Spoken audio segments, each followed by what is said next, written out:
जय हिंद। आज हम आप लोग को पढ़ाने जा रहे हैं व्याकरण, जिसका हमारा पहला पाठ है भाषा, बोली, लिपि और व्याकरण। तो आइए हम देखते हैं भाषा किसे कहते हैं।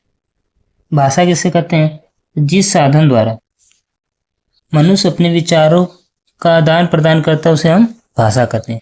यानी हम बोल सकते हैं कि जिस साधन द्वारा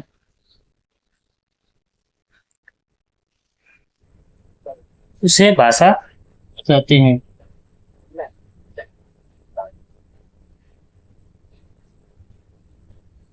आइए एक बार फिर अच्छे से पढ़ लेते हैं आप लोग।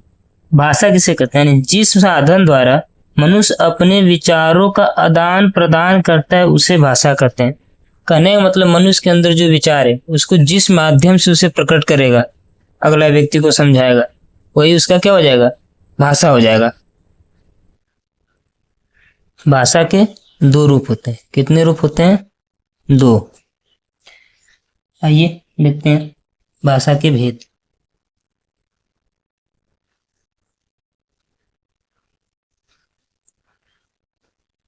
भाषा के भेद,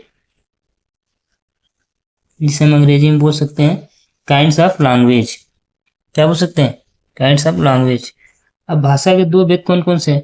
एक मौखिक भाषा होता है, एक लिखित भाषा। भाषा के दो रूप है, मौखिक भाषा और लिखित भाषा। मौखिक भाषा किसे कहते हैं? जब व्यक्ति बोलकर अपने विचार प्रकट करता है तो वह भाषा मौखिक भाषा में आता है। जैसे नेताजी भाषण दे रहे हैं, जैसे देख लीजिए, मान लीजिए आप लोग देख लेंगे, नेताजी भाषण दे रहे हैं। नेताजी जो भाषण दे रहे हैं क्या कर रहे हैं? बोल कर दे रहे हैं।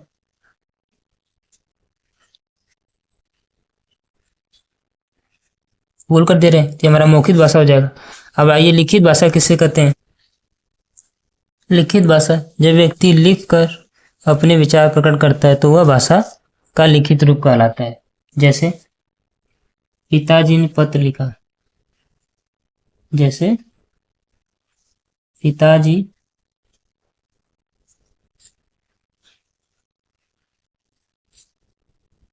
ने पत्र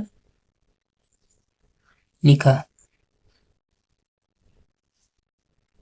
ये हमारा लिखित भाषा है। आइए अब हम समझते हैं एक बात और। संकेत भाषा में हमें डाउट रहता है कि भाषा में है कि नहीं। तो देखिए, हम भाषा को दो रूप देते हैं, एक मौखिक भाषा, एक लिखित भाषा। संकेतिक भाषा में क्या होता है कि हम अपने विचारों को कभी कभी संकेतों द्वारा, इशारों द्वारा प्रकट करते हैं। संकेतों द्वारा या इशारों द्वारा। यानी संकेत देखिए,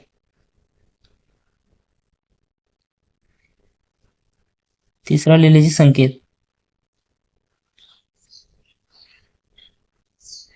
संकेत भाषा जो हम अपने इशारों को या भावनाओं को इशारों द्वारा प्रकट करते हैं, पर किताबी तौर से यह हमारी भाषा नहीं होती है।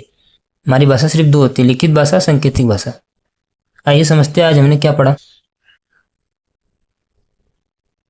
देखिए, हमारे पहले चैप्टर में दिया है भाषा, बोली, लिपि और व्याकरण। तो हमने आज पढ़ा भाषा, जिसे हम इंग्लिश में बोलते हैं लैंग्वेज। अब भाषा कहते किसे हैं? जिस साधन द्वारा मनुष्य अपने विचार का आदान प्रदान करता है उसे भाषा कहते हैं। हम अपना जो भी बात करते हैं ना उसे भाषा कहते हैं। भाषा के भेद यानी काइंड्स ऑफ लैंग्वेज, मौखिक भाषा और लिखित भाषा। मौखिक भाषा अंग्रेजी में ओरल लैंग्वेज कहते हैं और लिखित भाषा को राइटिंग लैंग्वेज। मौखिक भाषा क्या होता है? जब व्यक्ति बोलकर अपने विचार प्रकट करता है तो वह भाषा का मौखिक होता है, बोलकर। जैसे नेताजी भाषण दे रहे हैं, नेताजी जब भी भाषण देंगे तो बोलकर दे रहे हैं। लिखित भाषा क्या होता है?